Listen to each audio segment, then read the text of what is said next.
The temperature heats up, so does the activity of scammers looking to fleece unsuspecting homeowners, especially those that are a little bit older. And here to tell us about the top seasonal scams and what you can do to protect you and your family is Howard Schwartz from the Connecticut Better Business Bureau and AARP Fraud Watch volunteer Byron Peterson. Welcome here to CT Style. Thank you. Thank you. Let's get right into it. What are some of the biggest frauds and scams, especially in the spring, summertime? Well, contractor scams, we have repairs to do after the winter, but we also get magazine sellers at our door, a lot of front door action, people who are raising money for various funds that may or may not be legitimate, as well as sweepstakes scams and lottery scams. These can come at the front door, over the telephone, and that's aside from all the other types of cheating that we see going on. What are some of the biggest problems, Byron, with home repair scams? People showing up and saying that they're going to fix your home. They might be from a different state. They might be unlicensed. Well, I think the first thing you have to do is to look to see the license plates. Are they local people? The second thing is avoid if you see people coming in as pairs.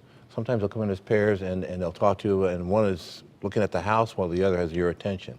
The other thing to watch out is if they offer you the opportunity or ask you to provide them with upfront money under the excuse that they need it for materials to get started. Sure. Now you talk about while somebody else is walking around the home, is there a fear of them stealing things from your home? Is that the concern?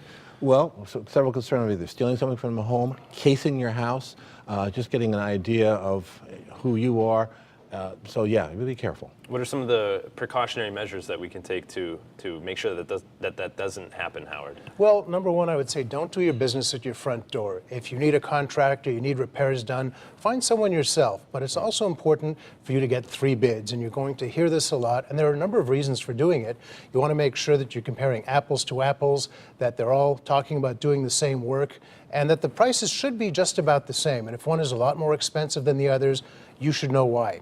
But the essential things you want to have is check their registration. As Byron said, you want to make sure that the folks are indeed registered in the state, insured, and competent. And you also want to make sure that you've gotten the best deal, and that when these folks come in, that they're going to follow that contract. And that contract should also have a start date, a stop date, and then a payment plan. And that's usually what we call the rule of thirds. 1/3 to lock in their time and to get the materials. The second third would be once the work begins. And then the third part of it would be once they've done the work and they've given you a satisfactory walkthrough of the project and you're happy with it. How about magazine sales? People walking door to door selling things to fine gentlemen like yourselves with similar matching ties looking very dapper show up and you start selling people things. What are some of the things that we should keep in mind in those situations? Well, usually you find young people doing this and they come in with the idea or feigning the idea that it's a fundraising activity. I always say if you don't recognize them, you don't recognize the organization, thank them very much and let them go. Second of all, as Howard said, you try to avoid doing your business at the door. I would avoid that. What if they're really persistent and say, hey, can I come in? Can I do that? I mean, that's the time where you need to, take it to the next level and say, hey, you got to walk away or else. I would even take it a step further and call local police, because some of these scams involve the same people going through a neighborhood. And that includes things like paving scams. Would you like your driveway paved? We have some asphalt left over from work in the neighborhood. Do you really want someone else's asphalt being put on your driveway? And if they ask for a check that is made out to the individual rather than the company, that's another bad sign. You never want secondhand asphalt, That's one thing you don't need in life. Let's talk about sweepstakes, the final summer scam.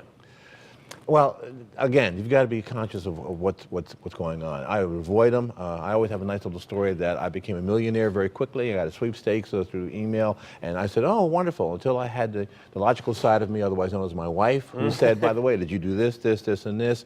And suddenly I calmed down and realized it's a phony. Yeah. So you have to check those out. And you have ways of calling also. I often tease people and say, contact Better Business Bureau. I kind of throw it back at Howard. Call Howard. He'll hook it up over there. I mean, it's important, especially to a lot of our older viewers. They might get phone calls or emails, as you said, with sweepstakes, and they can sound pretty encouraging, or the person that's emailing said that they won, and you get all hyped up and you're kind of caught up in the moment, and you might just move forward and act upon it. But it's important that you do your research first. Absolutely, because first of all, the scammers are really appealing to our sense of greed and urgency. We have to remember that if you did not enter a sweepstakes, you can't win it. It's just not going to happen. And if they want you to pay any kinds of fees for taxes or other arrangements, just forget about it. It's not legitimate. All right, Byron, Howard, thank you so much for joining us today here on CT Style. We appreciate it. For more information on AARP and the Fraud Watch Network, go to aarp.org or call 1-866-295-7279. Now let's check in with